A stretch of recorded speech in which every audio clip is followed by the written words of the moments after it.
en 3 briques. Étagère, Ikea, ornithorynque, canard, Carpaccio. Labyrinthe? Oui!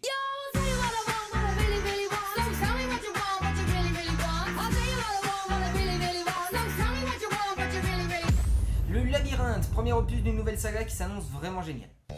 C'est l'histoire de Thomas, un mec qui se réveille dans une cage d'ascenseur. Arrivé en haut, il est accueilli par plein de mecs dans une sorte de clairière au milieu de 4 murs d'au moins 100 mètres de haut. C'est quoi cet endroit? Bienvenue au bloc. Il se demande vite ce qu'il y a derrière, mais on l'empêche de voir car ce n'est pas sa fonction dans le bloc. Vous croyez que je vais rester enfermé ici? Je t'interdis de te sauver. Pourquoi vous me dites pas ce qu'il y a là-dedans? C'est le labyrinthe. Tous les jours, un mur s'ouvre et les coureurs partent explorer le labyrinthe. Lui, il a pas le droit, mais bon, il est curieux, alors un jour, il se décide, il y va, et là, c'est le drame. Oui, car il va se retrouver... Non mais quand je dis c'est le drame, c'est la musique d'intro. Pourquoi les Spice Girls?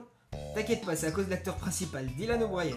La plupart d'entre vous ne le connaissent pas, mais il a commencé sa carrière en faisant des vidéos sur YouTube, comme celle-ci.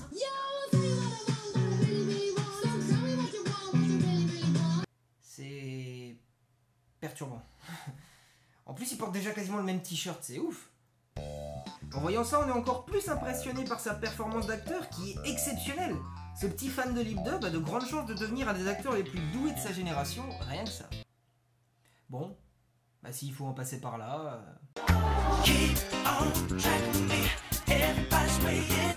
Non mais t'es sérieux là? Tu fais quoi? Oui, mais tu me laisses jamais faire ce que je veux aussi. Ce film est visuellement magnifique et il y a une réelle impression de claustrophobie dans le labyrinthe et ça nous fait regretter une seule chose. Mais pourquoi ce film n'est pas en 3D?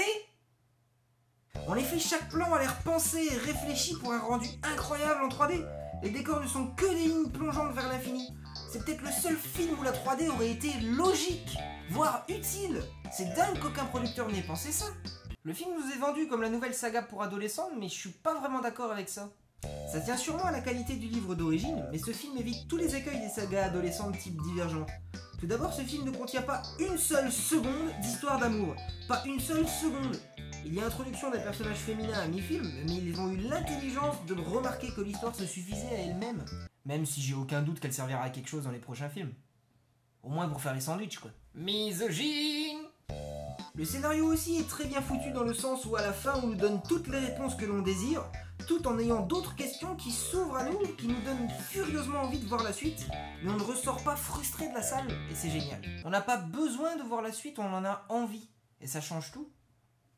Oh, je suis devenu philosophe, moi.